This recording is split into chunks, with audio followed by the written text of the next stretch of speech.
하겠습니다. 전능하사 천지를 만드신 하나님 아버지를 내가 믿사오며 그 외아들 우리 주 예수 그리스도를 믿사오니 이는 성령으로 잉태하사 동정녀 마리아에게 나시고 본디 오빌라드에게 고난을 받으사 십자가에 못 박혀 죽으시고 장사한 지 사흘 만에 죽은 자 가운데서 다시 살아나시며 하늘에 오르사 전능하신 하나님 우편에 앉아 계시다가 저리로서 산자와 죽은 자를 심판하러 오시니라. 성령을 믿사오며 거룩한 공예와 성도가 서로 교통하는 것과 죄를 사하여 주시는 것과 몸이 다시 사는 것과 영원히 사는 것을 믿사옵나이다. 아멘. 찬송가 193장.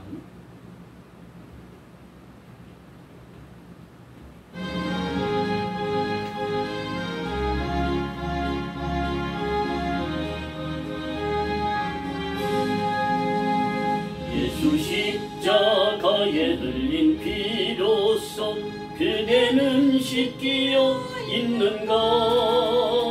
더러운 죄 희게 하는 능력을 그대는 참으지 하는가. 예수의 보혈로 그대는 씻기어 있는가. 마음속에 여러가지 죄악이 깨끗이 씻기어 있는가.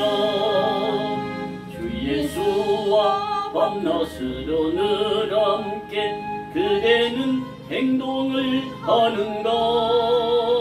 아무 때나 어디든지 그대는 십자가 붙들고 있는가.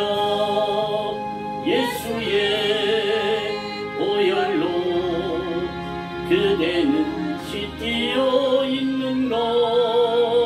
마음속에 여러가지 죄악이 깨끗이 씻기어 있는가. 주님 예수 다시 올 때 그대는 영접할 예복이 있는가. 그대 몸은 거룩한 곳 성전에 들어갈 준비가 됐는가. 예수의 보혈로 그대는 씻기어 있는가. 마음속에 여러가지 죄악이 깨끗이 씻기어 있는가. 모든 죄의 더러워진 예복을 주 앞에 지금 다 벗어서 샘물같이 솟아나는 보혈로 그대 눈보다 더 희게 씻으라. 예수의 보혈로 그대는 씻기어 있는가. 마음속에 여러가지 죄악이 깨끗이 씻기어 있는가. 아멘. 오늘 우리 함께 은혜 받을 하나님의 생명의 말씀 요한복음 6장 28절에서 29절 찾으신 줄 알고 제가 받들어 봉독해 드리겠습니다. 저희가 묻되 우리가 어떻게 하여야 하나님의 일을 하오리까? 예수께서 대답하여 가라사대 하나님의 보내신 자를 믿는 것이 하나님의 일이니라 하시니 저희가 묻되 그러면 우리로 보고 당신을 믿게 행하시는 표적이 무엇이니까?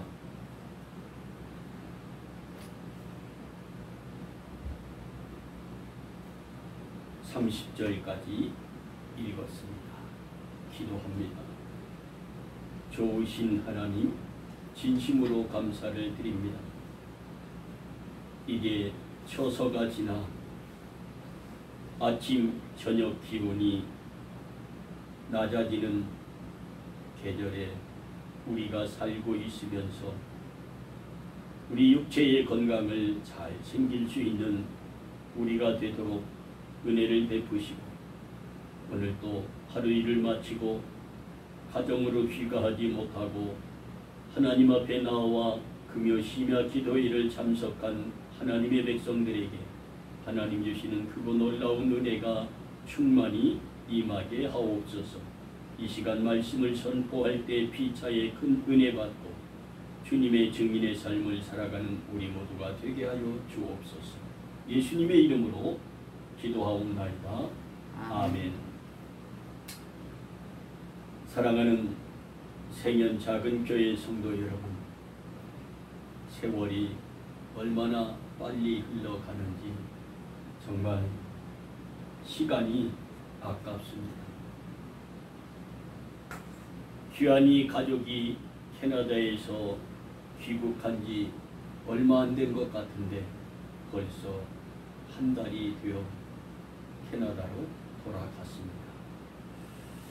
돌아가는 과정까지 하나님께서 함께 하심으로 안전하게 도착하여 가정의 짐을 푸는 모습을 볼 때에 너무도 감사했고 또 얼마나 감사했는지 모릅니다. 여러분, 우리 옛 어른들이 한 말이 생각이 납니다. 무슨 말이냐 하면 너희도 나이 먹어보면 무릎 시린 것을 알고 또 세상의 시간이 너희의 나이만큼 60세이면 60마일로 80세면 80마일로 100세면 100마일로 시간과 세월이 흘러간다는 옛 어른들의 말이 세상 깊이 내 마음속에 새겨집니다. 정말 세월이 유수 같다고 했는데 너무도 빠르게 지나갑니다. 그 가운데서 우리는 어떻게 해야 하나님의 일을 할 것인지 오늘 말씀을 살펴보며 은혜 받기를 원합니다. 하나님의 일이 무엇인지 아시는지 오늘 본문 말씀에서 정확하게 하나님의 일이 어떠한 것인지 본문에서 말씀해 주고 있습니다. 하나님의 일 하면 어마어마한 일로 생각할 수도 있습니다. 그런데 우리 예수님은 다음과 같이 간단하게 설명해 줍니다. 온 무리들이 주님을 따르던 사람들이 선생님이여 우리가 하나님의 일을 하려면 어떻게 해야 합니까? 하고 질문했을 때 저희가 묻되 우리가 어떻게 하여야 하나님의 일을 하오리까? 할 수 있습니까? 이렇게 예수님께 묻습니다. 우리 예수님이 대답하여 가라사대 하나님께서 보내신 자를 믿는 것이 하나님의 일이니라 이렇게 말씀합니다. 여러분, 하나님이 보내신 그 사람은 누구일까요? 여러분일까요? 나일까요? 아니면 선지자들이나 부흥사들이나 목회자들일까요? 그 사람들이 절대 아닙니다. 우리 예수 그리스도를 가리켜 말씀하고 있습니다. 하나님의 아들 독생 성자 예수를 하나님께서 이 세상에 보내신 그를 믿는 것이 하나님의 일이라고 간단하게 대답해 줍니다. 여러분, 하나님께서 보내신 사람 그분이 바로 여러분과 나를 구원해 주시기 하여 오신 예수님입니다. 세례 요한일까요? 엘리야일까요? 사도 바울일까요? 그 사람들이 아닙니다. 모세일까요? 아니면 아브라함일까요? 다윗일까요? 그 사람도 아닙니다. 하나님께서 보내신 자는 독생 성자 예수 그리스도 그분 한 분뿐입니다. 할렐루야. 하나님께서 보내신 독생자 예수 그리스도를 보내신 이유가 무엇인데 하나님은 하나님께서 보내신 자를 믿는 것이 하나님의 일이라고 말씀하고 있을까요? 그분은 죄인을 구하러 보내심을 받은 그분 예수입니다.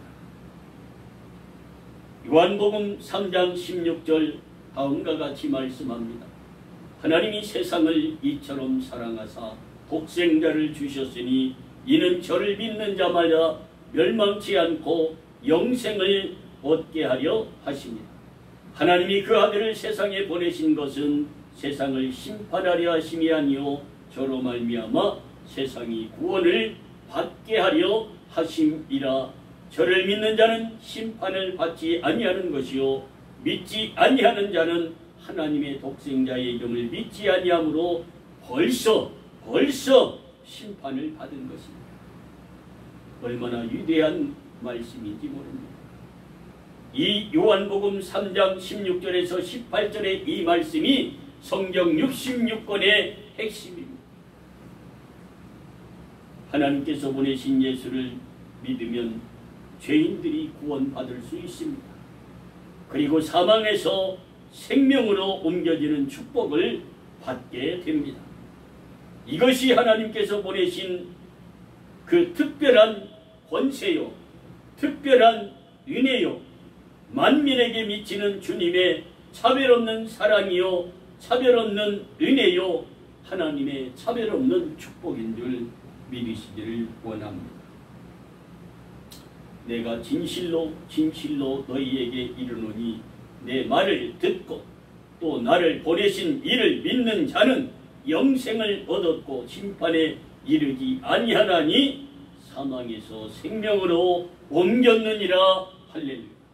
요한복음 5장 24절의 말씀입니다. 하나님께서 독생자 예수를 세상에 왜 보내려 하셨습니까? 그것은 창세기 1장 26절과 28절의 말씀을 이루시기 위함입니다. 하나님의 형상대로 모양대로 창조된 인간이 죄를 범함으로 죄를 해결하기 위하여 하나님께서 이 아들을 약속하셨습니다. 하나님이 가라사대 우리의 형상을 따라 우리의 모양대로 우리가 사람을 만들자 그렇게 계획을 하십니다. 그리고 바다의 고기와 공중의 새와 육축과 온 땅과 땅에 기는 것 모든 것들을 다스리게 하자 하셨습니다.